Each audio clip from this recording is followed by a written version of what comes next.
Pemirsa, Menteri Koordinator Bidang Perekonomian Erlangga Hartarto memastikan pemulihan ekonomi dampak pandemi corona akan berlanjut hingga tahun depan. Skema yang digunakan adalah optimalisasi belanja kementerian, lembaga, dan penyerapan anggaran.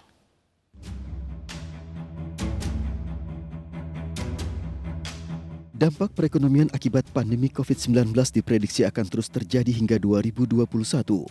Bahkan di tahun 2021 kebijakan pemerintah masih dalam skenario pemulihan ekonomi khusus untuk produktivitas. Hingga saat ini pemerintah telah menggelontorkan anggaran pemulihan ekonomi sebesar Rp695,2 triliun.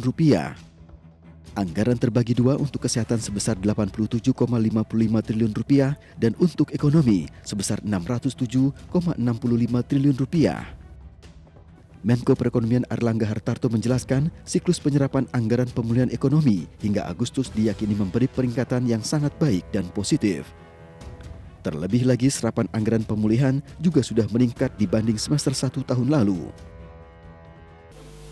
Kita melihat bahwa ada tren yang baik, di mana dari pagu 695 triliun untuk program pemulihan ekonomi nasional, ini realisasinya sudah meningkat menjadi 25%.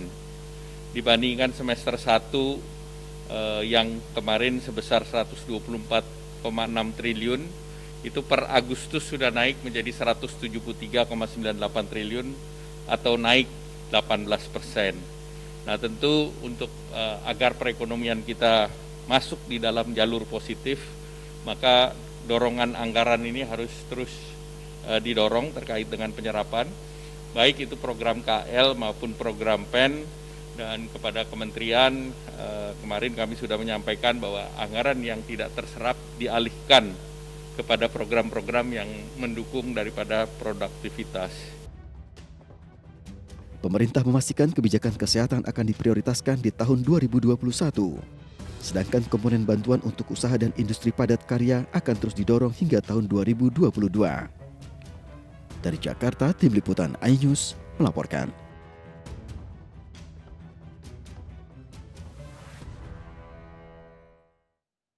Pemirsa, pengamat ekonomi dari Indef, Ahmad Heri Firdaus, menyoroti langkah pemerintah memberikan bantuan kepada 12 juta UMKM. Bantuan modal kerja 2,4 juta rupiah. Meski dipandang baik, namun Indef menilai masalah UMKM tidak hanya kebijakan fiskal, namun juga kebijakan non-fiskal. Pemerintah memberikan bantuan 2,4 juta kepada 12 juta pelaku usaha mikro, kecil, dan menengah atau UMKM. Kebijakan dipandang baik. Pengamat ekonomi dari Indef, Ahmad Heri Firdaus. Namun pemerintah dipandang belum bisa memahami permasalahan yang ada di tubuh UMKM. Selain masalah permodalan dan pembiayaan, UMKM juga membutuhkan sejumlah kebijakan non-fiskal seperti akses pemasaran dan kapasitas keahlian SDM. Oleh karenanya diperlukan koneksi antara pelaku UMKM dengan pelaku usaha besar dengan pemerintah sebagai jembatannya. Koneksitas diharapkan membuka akses pasar baik di dalam maupun luar negeri. Bahwasannya memang UMKM ini perlu dibantu ya di tengah COVID. Namun jenis bantuannya itu apakah memang sudah tepat jenisnya modal kerja? Ya mengingat sebenarnya masalah dan tantangan UKM ini kan cukup kompleks gitu ya, dan tidak hanya yang terkait dengan pembiayaan atau pemodalan saja gitu. Nah, jadi perlu ditelusuri terlebih dahulu kira-kira tantangan dan masalah terbesar yang dihadapi di tengah COVID ini itu apa? Apakah memang terkait dengan pembiayaan atau modal kerja, atau apakah terkait dengan akses pemasaran, atau apakah terkait dengan kapasitas keahlian SDM-nya. Nah, inilah yang perlu ditelusuri sehingga apabila memang pemerintah ingin memberikan bantuan kepada UMKM ya, jadi tidak hanya terkait dengan fiskal saja, tapi juga bisa kebijakan yang terkait dengan non fiskal. Contohnya misalnya bagaimana menjembatani proses kemitraan antara pengusaha besar dan pengusaha kecil. Nah, ini kan juga salah satu bentuk upaya pemerintah untuk membantu UMKM dalam hal memberikan kepastian. Ya pemirsa, sementara itu Kementerian Pariwisata dan Ekonomi Kreatif memastikan pariwisata nasional tetap berjalan di tengah pandemi. Kementerian terus menggenjot kedatangan wisatawan domestik ke lokasi wisata di Indonesia di zona hijau yang sudah dibuka. Kementerian Pariwisata dan Ekonomi Kreatif terus menggenjot kedatangan wisatawan domestik ke lokasi wisata di Indonesia di zona hijau. Meski tidak menargetkan jumlah wisatawan domestik yang datang karena menyesuaikan dengan kondisi perekonomian nasional yang tengah melambat akibat pandemi COVID-19. Rata-rata tahunan jumlah wisatawan domestik mencapai 300 juta kunjungan hingga akhir 2020 Kemenparekraf hanya menargetkan 150 juta kunjungan. Kementerian Pariwisata berencana menambah stimulus sektor pariwisata berupa voucher hotel, restoran, dan diskon harga tiket pesawat. Langkah ini diharapkan dapat meningkatkan gairah masyarakat untuk terus berwisata untuk mendorong pertumbuhan sektor pariwisata nasional.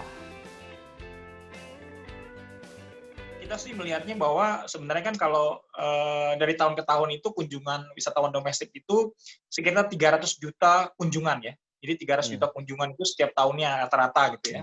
Nah, kemungkinan sih kalau kita melihat sampai Desember ini, mungkin separuhnya itu sudah bagus sekali gitu ya. Separuh dari itu ya. Walaupun sekarang memang masih terus kita membicarakan dengan Bappenas mengenai masalah target ini gitu ya. Tapi kalau kita lihat dengan perkembangan sekarang, ya kita realistis gitu ya, bahwa setidaknya kalau misalnya mencapai separuhnya pun itu sudah bagus. Pemirsa, para penggemar film Indonesia yang sempat terhenti akibat pandemi akan dimanjakan dengan bioskop virtual. Sebuah platform hiburan akan hadir tanpa perlu berlangganan terlebih dahulu. Selamat siang Iqbal, hari ini 5 hari menjelang Lebaran, situasi lalu lintas di gerbang tol Cikarang Utama ini siang ini terpantau ramai lancar, bahkan sesekali situasinya sangat lengang, begitu tidak ada kepadatan yang cukup berarti. Perfilman Indonesia terus menyesuaikan diri di tengah pandemi.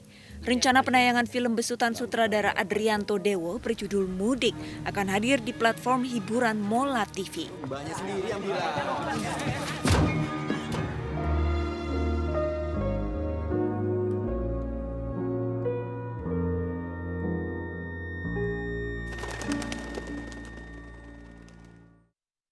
Mudik menjadi film perdana yang akan disiarkan oleh Mola TV pada 28 Agustus 2020. Pada press conference virtual di kanal YouTube Mola TV dan Live Like Pictures, pihak Mola TV memiliki tujuan untuk memfasilitasi produser dan sutradara dalam memasarkan film ke masyarakat melalui konsep bioskop digital. Karena budayanya lumayan bergeser nih di 5 tahun belakangan ini gitu. Maksudnya kayak 5 tahun lalu kita masih lihat mudik itu yang pack di kereta, terus macam-macam, karena yang lebih parah sampai sekarang bergeser. Jadi setiap dari 2015 mulai riset sampai akhirnya kita syuting itu di 2018. 2019 kita selesai filmnya, 2019 Desember selesai, dan ya sekarang mendapat kesempatan bisa rilis di Indonesia di sekarang ini. Kita langsung mencoba gimana sih kita bisa membantu masyarakat yang sedang kena masalah. Jadi kita bikin semua konten Mola, termasuk living, kids, dan movies, harus berbayar, nggak ada yang gratis lagi. Layaknya bioskop konvensional, penonton dapat mengakses film mudik dengan harga terjangkau, yakni hanya Rp17.500. Penonton juga tidak perlu berlangganan bulanan seperti platform streaming lainnya. Kita mulai lagi sesuatu yang baru dengan harapan jauh lebih baik gitu loh. Dan apakah harapan itu ada di film mudik ini, ya nanti kita tanggal 28 kita bakal nonton sama-sama dengan cara yang murah banget, cuma 17.000. Kalau di bioskop kan dulu berapa, nggak dapet tuh 17.000 kita bisa nonton film, tapi dengan cara ini di Mola kita bisa nonton dengan 17.500 ya kalau nggak salah tadi ya. Kehadiran bioskop digital dari kolaborasi Mola TV dan Live Like Picture dapat mengobati rasa rindu penggemar film karya sineas Indonesia. Hasil kerjasama ini nantinya diharapkan mampu menghidupi industri film Indonesia hingga 2022. Dari Jakarta, Revi Ekta Putri, Panji Saputra, iNews melaporkan. Pemirsa, pandemi COVID-19 membuat penjualan properti menjadi lesu. Para pengusaha properti pun harus memiliki strategi khusus agar tetap eksis di masa pandemi.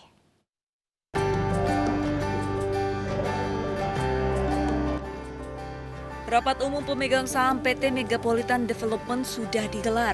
Dari rapat tersebut diketahui penjualan selama tahun 2019 mengalami penurunan sebanyak 27% jika dibandingkan tahun sebelumnya. Pandemi COVID-19 menjadi salah satu penyebab turunnya siklus penjualan perusahaan properti ternama tersebut. Demi menjaga pasar selama pandemi, strategi khusus pun disiapkan oleh PT Megapolitan Development. Salah satunya untuk menjaga stabilitas tenan dan juga faktor kesehatan. Kami hanya sekarang fokusnya lebih terhadap mal-mal yang sudah ada, bagaimana membuat mal itu tetap ada untuk melayani masyarakat sekitar. Karena ini sesuatu yang kita harus seimbangkan antara keinginan kami untuk mendatangkan traffic untuk tenan-tenan kami dan saat yang sama menjaga area belanja kami supaya tidak menjadi pusat penyebaran. Jadi harus menyeimbangkan, artinya kami harus ada dan kami harus aman. Di pertengahan tahun 2020, Megapolitan Development telah membuka Mall Vivo di bisnis unit Sentul, Bogor.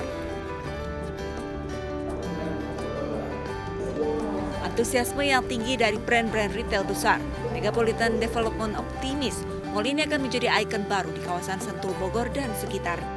Tim Liputan, iNews melaporkan.